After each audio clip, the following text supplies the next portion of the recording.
Hey friends, Pastor David here with this week's Midweek Minute. We're in the midst of a series of messages that I've called We Worship Because. The more we know about God, the more we know who God is, the deeper our worship becomes and the deeper then our encounter with God becomes. We've talked about God in a couple of different ways so far. We've talked about God as Alpha and Omega, the beginning and the end, the author of history itself. In fact, history is His story, and each of us has a chapter in that story. We talked this past weekend about God's character. We're starting to open the book on what God's character really is. And a definition of the word character is one's moral qualities, one's ethical qualities. So when you start to think about that in terms of God, who is God? What's God's character like? And the more that we know that, the more we're going to get to know God.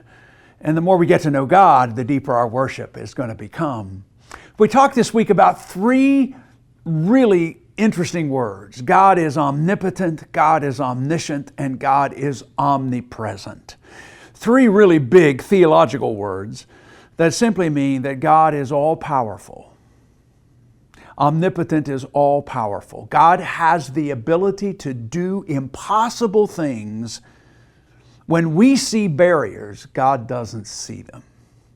God is omniscient. God is all-knowing. God knows you and me inside and out. Psalm 139 suggests that God even knows the thoughts that we're going to think before we even think we ought to think them. God is omniscient. God is omnipresent. There is no place that God is not. God is inescapable. And that those three things, the God of the impossible, the God that knows you intimately, the God that is always wherever you are, and by the way, He is wherever you are on purpose. He is working wherever you are with a purpose in mind to guide you, to hold you, to help you become what He intends for you to be. And we talked about the fact that those three things, if we can use those three things that we know about God to engage the challenges of our lives, that changes how we engage those things. When we come up against those walls that sometimes we throw everything at and we can't seem to tear them down, we need to remember that God is all powerful, that God can tear walls down that we can't. That changes how we live. When the world voices sometimes try to convince us that we're not what God says that we are. When the voices try to lie to us, when the evil one uses voices to lie to us and tell us that we are somehow less than what we ought to be, we're reminded that God knows us. That God knows us to the depth that He put us together as the people that we are.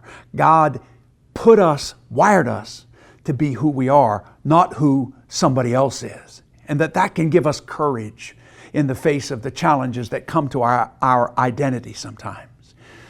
And when we feel like we're alone, and in this crazy world that we live in where we can be more connected to places in the world than we've ever been on our phones and yet still be so alone. In those places and in those moments, God says to us, I'm right here with you. There is no place you will go that I will not be with you. That if we use those things that we know about God to help us engage our lives then improve and our worship deepens and our encounters with God become more and more amazing. So this coming week, as the series continues, we're going to look a little bit more at the character of God, at who God is. I want to talk about God as the King of the universe. Now that's an interesting image in the world that we live in today. We're going to unpack what it means for God to be the King of the universe and how that somehow trickles down into your life and mine for strength to live every day. I hope you can be with us this weekend, either Saturday night at 6 o'clock, Sunday morning at 10:30, or at one of our online campuses. Until then, I really hope you have a wonderful week. Keep looking up, and remember, I'll see you later.